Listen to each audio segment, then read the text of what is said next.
Bonjour tout le monde et bienvenue à cette conférence Accueillir 2026 à sa manière dès maintenant. Donc, on est en direct sur la communauté Vivre à coup de cœur et puis je veux vous dire que je vais installer aussi cette vidéo-là, cette conférence-là sur ma chaîne YouTube Vivre à coup de cœur parce que Facebook, Meta, va supprimer la vidéo en direct après 30 jours. C'est comme ça maintenant. Donc, pour assurer la pérennité, on va sur la chaîne YouTube pour pouvoir continuer à avoir accès aux conférences, aux activités, même après. Donc, merci d'être ici avec moi aujourd'hui. En fait, vous savez, cette semaine, c'est la semaine de la gratitude Vivre à coup de cœur, donc du 4 au 10 janvier. C'est la première semaine de janvier complète. Chaque année, on fait ça.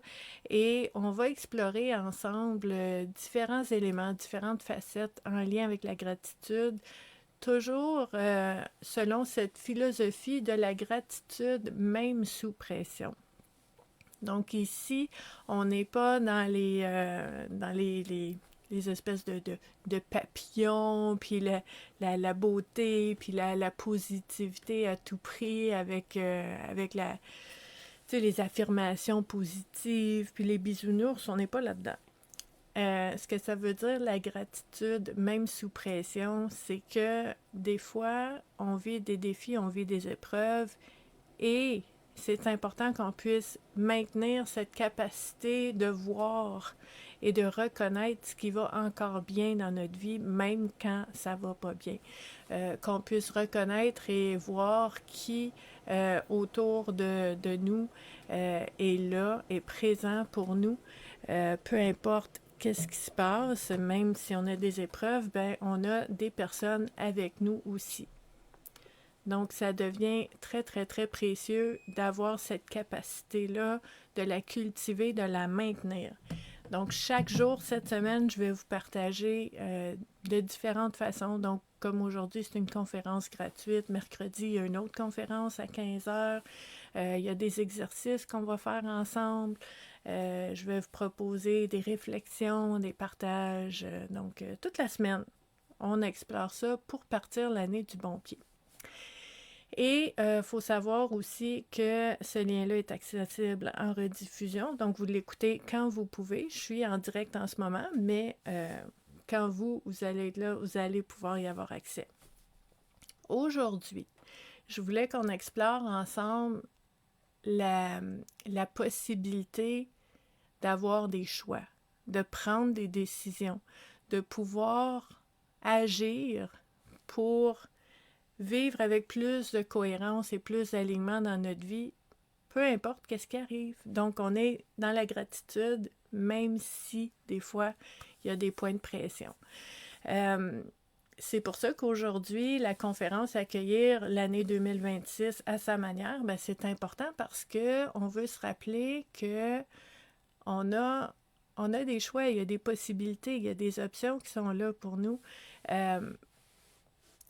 Tu sais, la notion de subir et de dire ben, je peux rien faire parce que ça a toujours été. Puis, tu sais, il y a des gens qui vont vraiment, très honnêtement et sincèrement, croire que du 28 décembre au 2 janvier, il n'y a pas de différence, là, puis que c'est la même chose qui se répète tout le temps.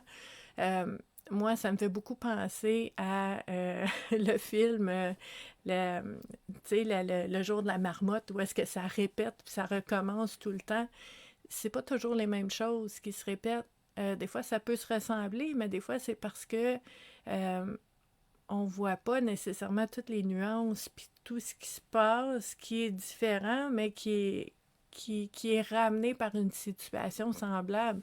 Donc, c'est important de se rappeler que la vie, c'est pas juste toujours les mêmes choses une après les autres, à répétition, à tout jamais. Oui, il y a une trame de fond. Il y a une trame de fond qui peut peut-être s'installer au fil du temps, au fil des décisions, au fil des automatismes aussi. Tu sais, on a des réflexes, des habitudes, puis ça peut créer une trame de fond qui est toujours là. Mais il ne faut pas oublier qu'on peut changer les choses, on peut prendre des décisions, on peut faire des choix. Puis, tu sais, on sait aussi que quand on fait les mêmes choses, ben, on va avoir les mêmes résultats. Puis, si on veut vivre quelque chose d'autre, ben, on peut essayer quelque chose d'autre. Puis, quand je vous dis essayer, c'est d'y aller avec une approche d'aventure et de curiosité, de dire je vais essayer, mais pas d'aller avec la pression d'atteindre un objectif ou de vraiment de changer quelque chose, mais de dire je vais explorer, je vais aller voir qu'est-ce que ça fait quand je fais ça au lieu de faire ça. Pour explorer, pour découvrir. Donc ça, quand on change notre façon de faire, on peut changer ce qu'on vit. Donc ça, c'est important. Puis je trouve ça intéressant, tu sais, on peut faire ça à n'importe quel moment, mais je trouve ça intéressant de faire ça, tu sais, décembre, janvier, fin d'année, début d'année, parce que ce moment-là, c'est un moment de transition.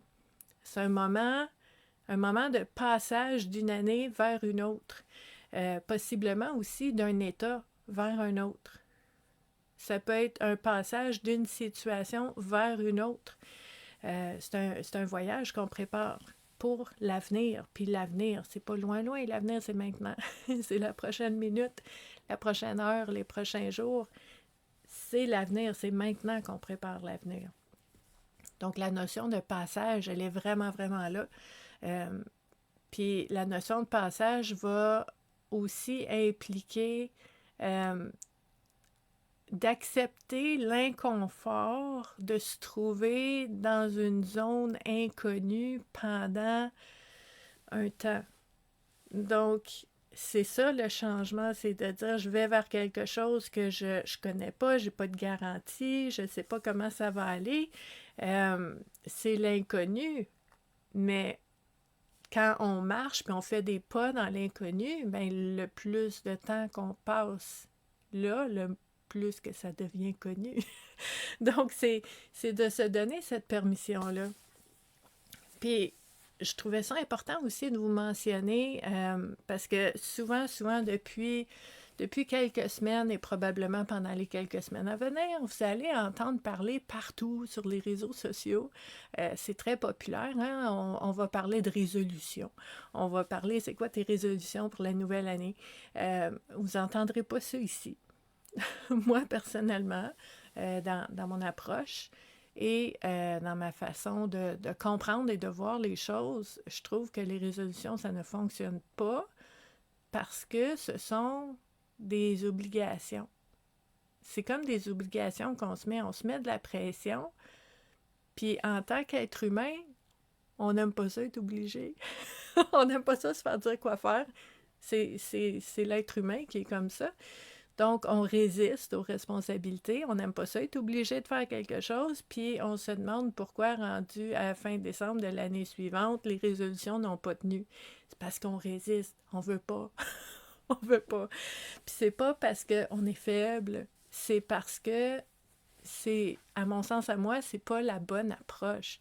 C'est pas par l'approche de m'obliger ou de me mettre de la pression ou d'aller me mettre des responsabilités là, vraiment très, très claires, puis là, je vais aller travailler la discipline et tout ça, oui, mais c'est lourd, c'est pas le fun, c'est pas léger, c'est pas motivant, c'est comme la liste to-do, là, c'est pas le fun.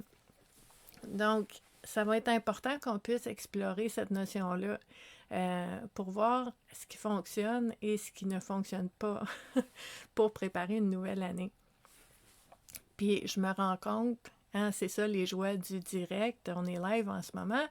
Moi, je parle à ma gang, je parle à ma communauté, mais je sais qu'il y a des personnes qui vont tomber sur la vidéo qui ne savent pas c'est qui cette fille-là. Puis j'ai oublié de me présenter. Donc, je vais juste prendre un petit instant, hein, c'est comme ça. Très, très familier. On est beaucoup d'entraide ici sur la communauté Vivre à coup de cœur. On est vraiment comme une vraie communauté, là. C'est vraiment beau. Donc, mon nom, c'est Stéphanie et je suis intervenante psychosociale dans la vie. Moi, depuis 28 ans, j'accompagne les gens et pendant 21 ans dans les organismes à but non lucratif et depuis 7 ans, je suis en ligne comme travailleur autonome, avec la communauté Vivre à coup de cœur, où est-ce que je partage des outils, des approches, des conférences comme ça, des exercices, des activités. J'accompagne aussi en groupe, en individuel, les personnes qui en ressentent le besoin. Et ben c'est ça, je trouve ça important de vous le mentionner parce que ça fait partie, en fait, tout ce que je vous partage, mais aussi cette conférence-là, des 28 dernières années d'accompagnement, de rencontres avec des gens, de discussions, de partage, d'échanges qui m'ont amené à ces belles réflexions qui aident les gens aussi à... c'est ça, à avoir des pistes de réflexion pour voir un petit peu comment vous voyez votre cheminement à l'avenir. Donc, les résolutions. Les résolutions, là, c'est vraiment quelque chose qu'on va noter, qu'on veut évaluer, qu'on veut analyser, qu'on veut voir nos progrès. Il y a de la pression là-dedans. OK? Ça, c'est important. Les résolutions ne fonctionnent pas parce que ça fait appel à un sentiment d'obligation et de responsabilité qu'on n'aime pas. On résiste à ça parce qu'on est des êtres humains. Et aussi parce que ça ferait vraiment écho à notre déclencheur intérieur de culpabilité. Hein? J'ai pas réussi, je l'ai pas fait. Ah, j'ai rechuté aujourd'hui, j'y arriverai pas. Puis là, rendu en décembre, ça fait longtemps qu'on a lâché prise parce qu'on n'est pas capable. Puis c'est la culpabilité. Il faudrait que je devrais. Pourtant, je me l'étais dit, puis je suis pas capable, puis je le fais pas. Puis ça tue la motivation, là. C'est vraiment, là, très, très, très difficile. Puis je vous dirais même avec le mot résolution, là, d'avoir une résolution, ça coupe l'herbe sous les pieds de la motivation dès le départ. Donc ça, je vous propose qu'on n'embarque pas là-dedans. On n'embarque pas dans les résolutions. Un mot que j'aime utiliser, parce que les mots sont importants, c'est l'intention. Je trouve ça plus ouvert. Je trouve que c'est plus léger. J'aime mieux le feeling d'une intention que le feeling d'une résolution. C'est pas pareil, c'est pas la même approche, c'est pas le même feeling qui est là. Donc, tu sais, si vous aviez à le changer, puis vous dites, ben moi, mon intention pour la nouvelle année, c'est ça. Ben, c'est une intention. Une intention, ça veut dire j'aimerais bien. Mais c'est pas la résolution de je suis obligée. Tu sais, j'aimerais bien, puis je vais travailler pour. Mais je vais pas me taper sur la tête si j'y arrive pas. Ou je vais pas, tu sais, je vais me donner la permission de changer de cap, de m'adapter, de modifier aux besoins. Puis ça voudra pas dire que j'ai échoué ma résolution. C'est que j'ai une intention, puis mon intention peut se moduler, peut changer au fil du temps, parce que je change au fil du temps. Les situations que je vis changent au fil du temps, mes relations vont changer, donc les conséquences, puis les éléments qui sont présents dans ma vie vont changer, donc je peux suivre ce changement-là et moduler, modifier mes intentions avec le temps. Ça, c'est plus léger, plus ouvert, plus motivant. OK, on peut y aller comme ça.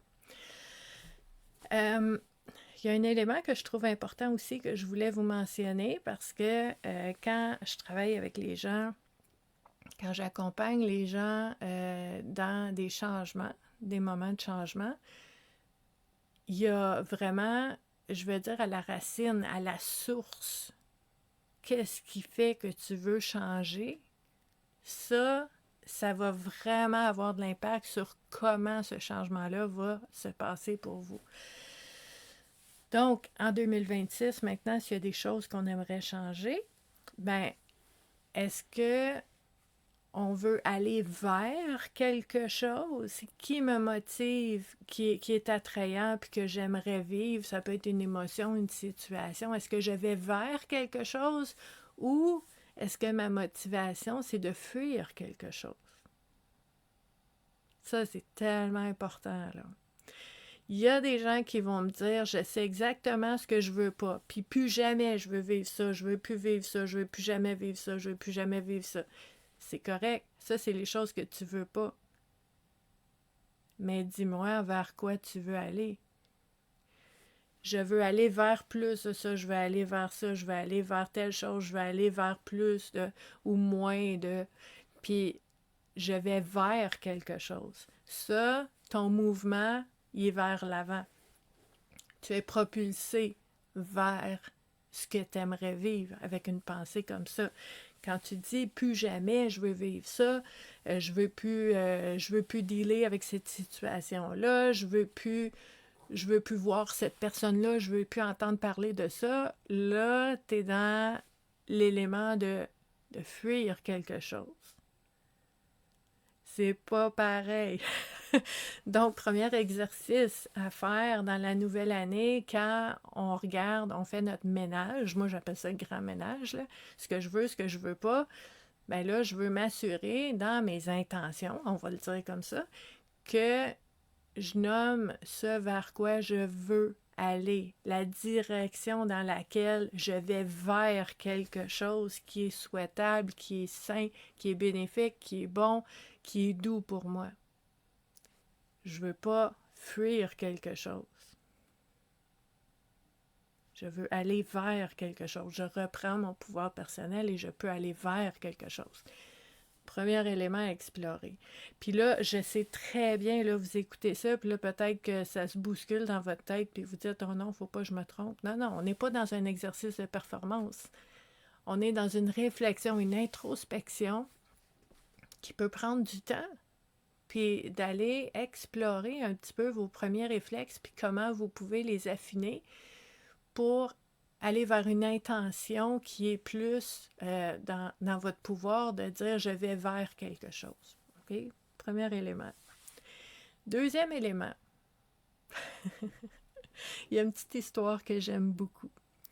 Puis je vous en parle souvent en début d'année comme ça parce que j'ai pas trouvé de meilleure histoire pour vraiment illustrer ce dont on a besoin pour faire un changement qui va être réel, profond, qui va être constant, qui va durer dans le temps, qui va être solide. OK?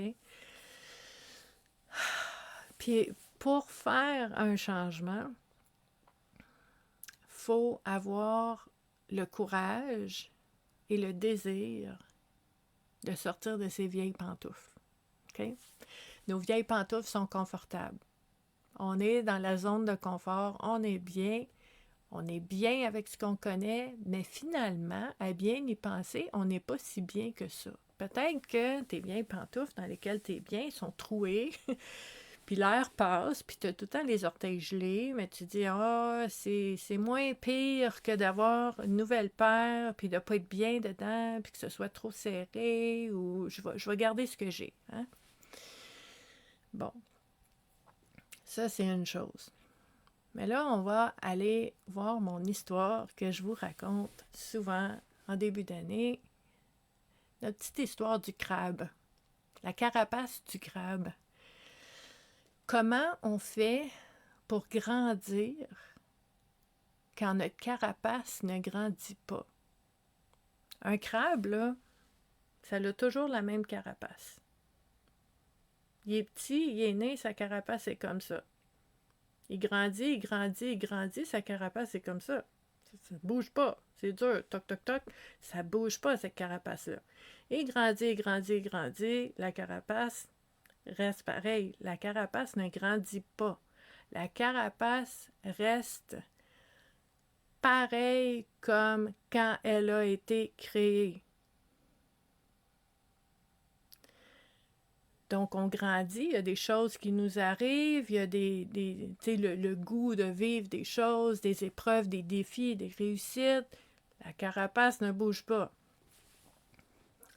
Un jour, le crabe, là, le vrai animal, le crabe, va devenir tellement inconfortable.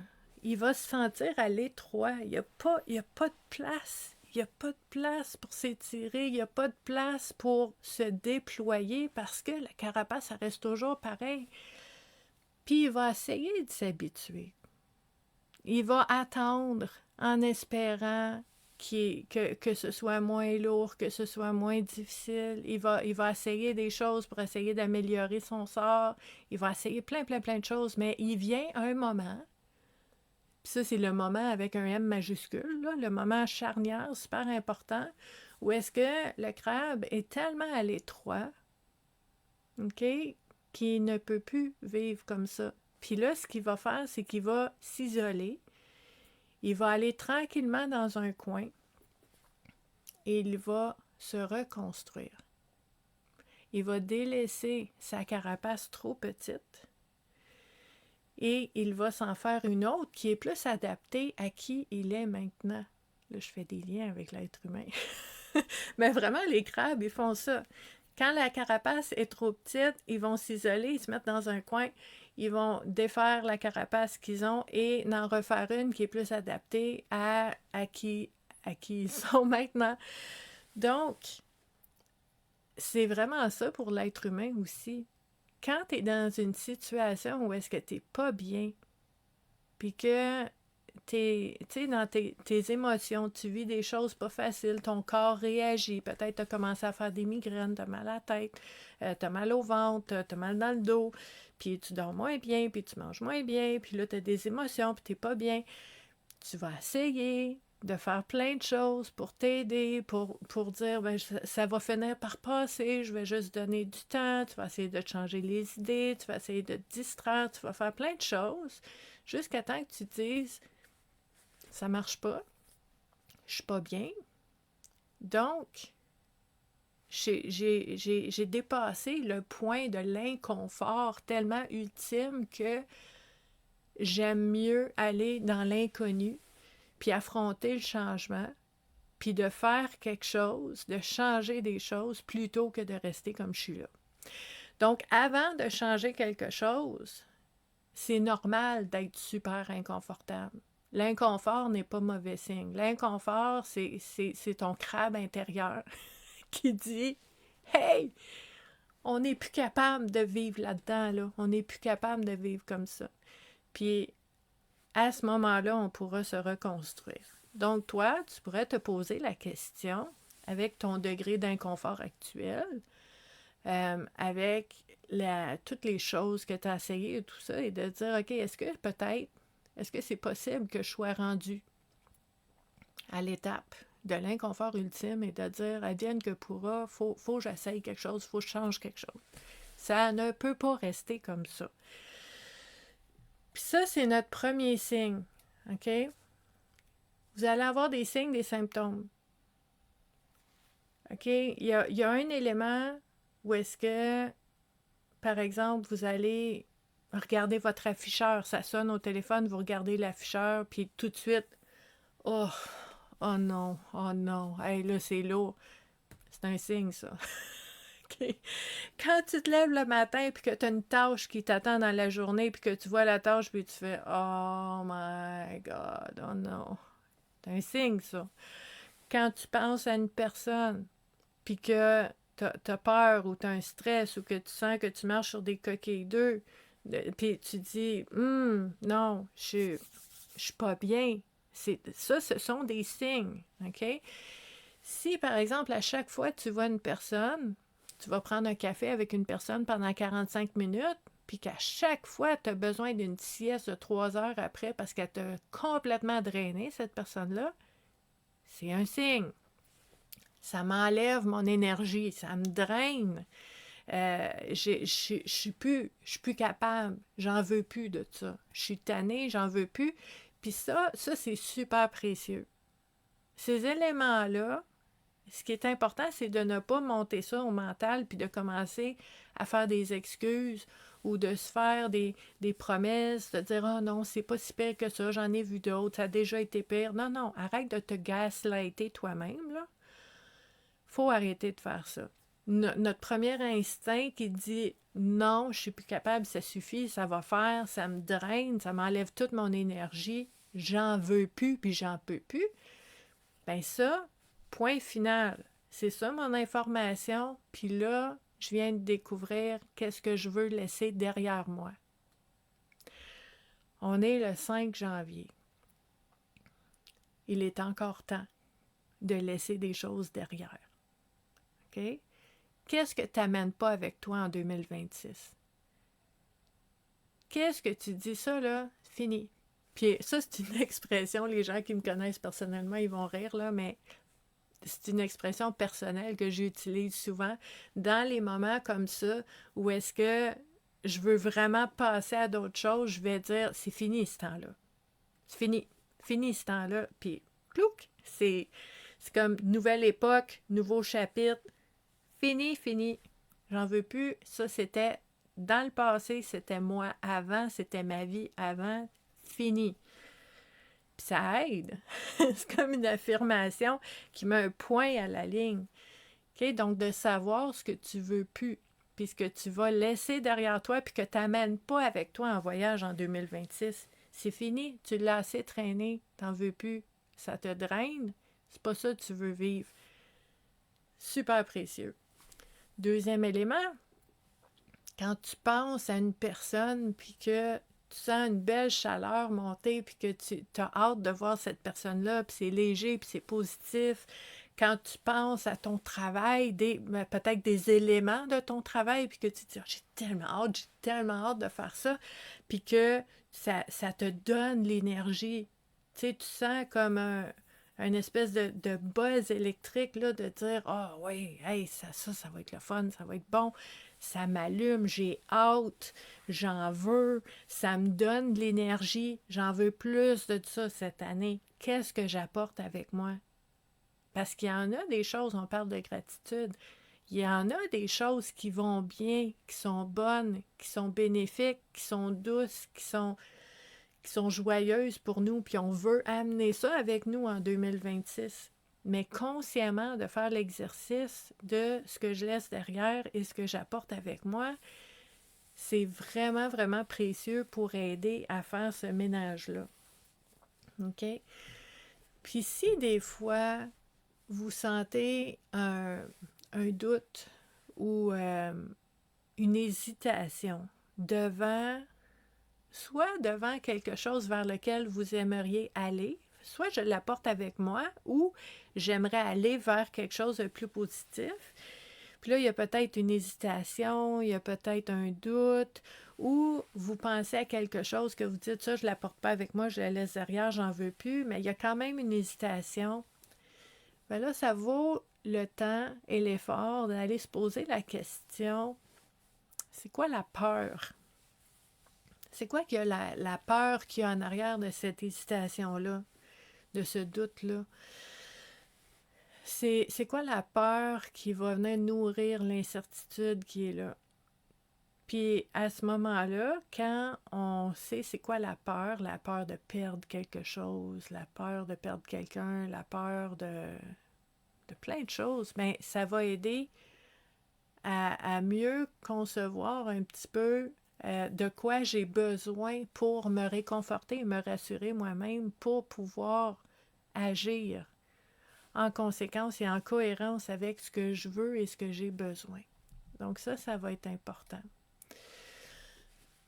Un autre élément à explorer qui va être important, c'est de regarder votre, je vais appeler ça un paysage social. Regardez votre paysage relationnel. Parce que il y a des gens autour de vous qui, peut-être qui ont peur pour vous. Peut-être que ces personnes-là ne voient pas nécessairement les mêmes possibilités que vous pouvez voir, puis qui vont peut-être vous, créer du doute.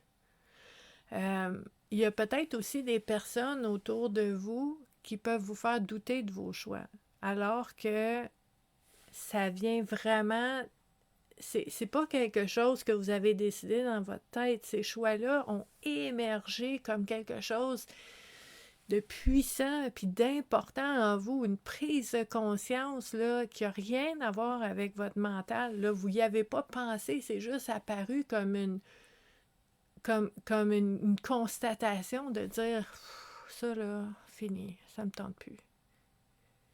Mais il y a des gens autour de vous qui vont vous encourager, qui vont vous motiver, qui vont vous aider là-dedans, qui veulent votre bien, qui veulent que vous soyez bien, mais il y a des gens autour de vous qui font partie, je vais dire comme ça, qui font partie de ce mouvement-là, où est-ce que, par exemple, si tu as toujours été une personne qui dit oui, puis que tu dis jamais non, puis que tu mets pas tes limites, puis que maintenant, tu ressens cet élan de dire c'est fini, là, je peux plus faire ça, je suis en train de me gruger par en dedans, je suis pas bien. Mais si tu vas de l'avant pour faire ça, ce qui est une très bonne chose, je t'encourage, mais les gens autour de toi, là, qui profitaient du fait que tu disais toujours oui, ben on s'entend-tu qu'ils vont résister? Ils vont vouloir essayer que tu reviennes comme tu étais. Donc, on veut aussi être très, très, très conscient des personnes qui sont autour de nous. Puis, je vous dis pas, tu sais, on parlait de ménage tantôt, je vous dis pas, on ouvre, on ferme des portes, c'est pas comme le ménage, là, tu sais, je recycle, je donne, tu sais, je fais un don, là, c'est pas ça. C'est, je peux garder ces relations-là, mais je peux ajuster, moduler, modifier la fréquence des visites, la longueur des visites, la durée.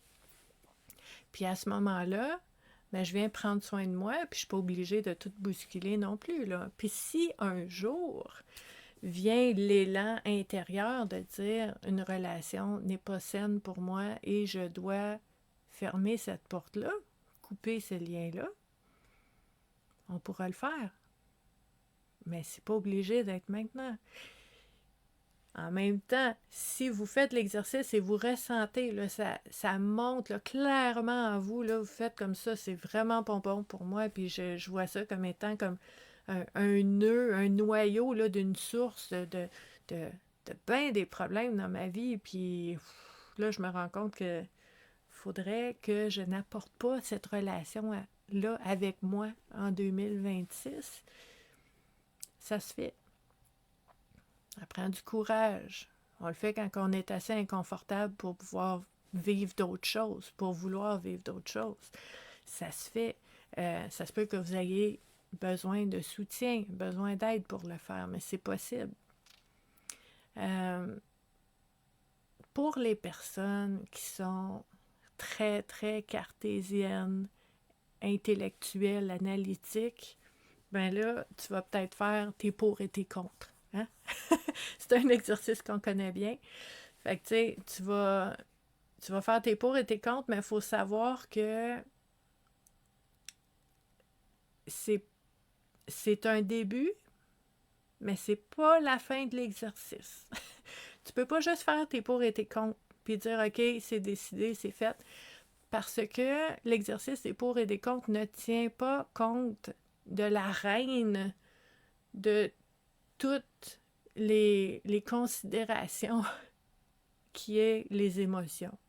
Les émotions sont reines, là. Sont puissantes, sont influentes.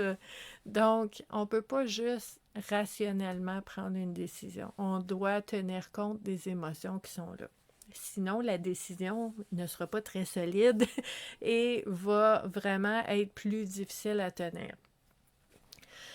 Donc, on veut aussi tenir compte de nos émotions pour faire une transition à un passage fluide.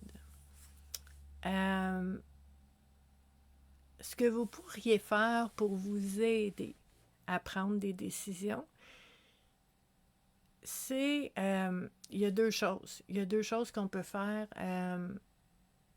C'est des degrés d'intensité différents, on va le dire comme ça. Si vous voulez y aller tout doux, mais très utile quand même, là, vous pourriez écrire. Donc, je prends une feuille de papier, un crayon, ou j'ouvre une page blanche dans mon ordi, je prends mon clavier et j'écris. J'écris qu'est-ce que je veux changer, Qu'est-ce que j'apporte avec moi? Qu'est-ce que je laisse de côté? J'écris comment je me sens dans ces situations-là, les émotions que je vis, les états, les impacts, les conséquences de ces choses-là dans ma vie. Puis je vais écrire comment ça va m'aider, qu'est-ce que ça va m'apporter. Je veux vraiment là écrire très, très, très précisément pourquoi je fais ça. Parce que dans le futur, puis là, je vous dis pas si ça arrive, peut-être, je vous dis ça va arriver, certainement, 1000%. À l'avenir, il va y avoir une journée où est-ce que tu vas douter. Tu vas dire, je m'ennuie, la personne me manque, ou la situation me manque, puis là, tu vas dire, pourquoi donc j'avais arrêté ça, pourquoi donc j'avais changé ça. Tu vas relire ta lettre. Tu vas relire. Puis tu vas mettre là, par écrit, là, on va dans le détail, on rentre dans l'intensité, on met les émotions parce que quand tu vas te relire, tu veux faire oh, OK, I remember. Je m'en rappelle, puis touche plus à ça. On continue, tu sais. C'est comme ça que ça va aider. Deuxième option, avec un petit peu plus d'intensité pour les personnes technologiques. Tu vas prendre ton téléphone intelligent, puis tu vas le mettre en mode selfie.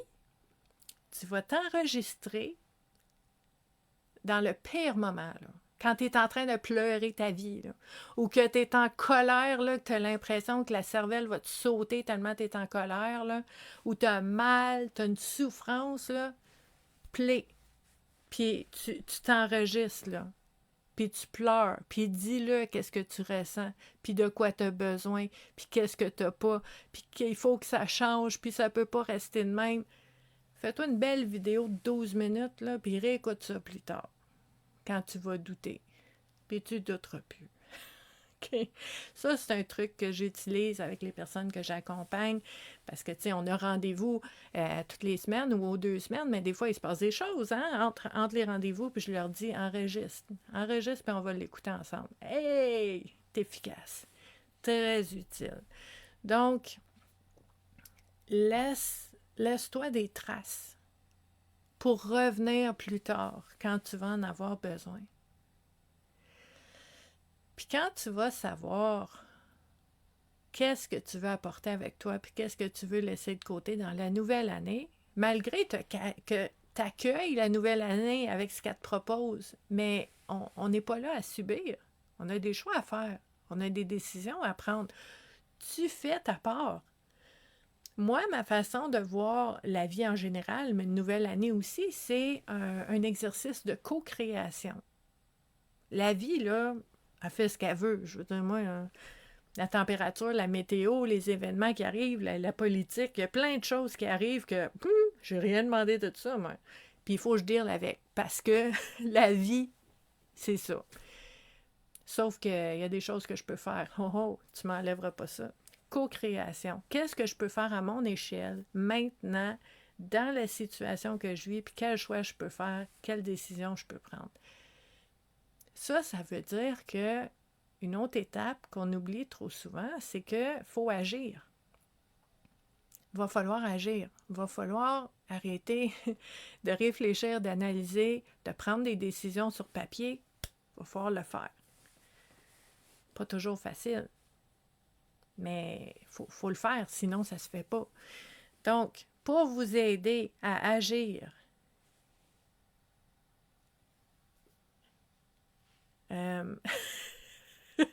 faut que je fasse attention à comment je dis les choses parce que on est libre. On est libre, mais en même temps, je pense que des fois, faut se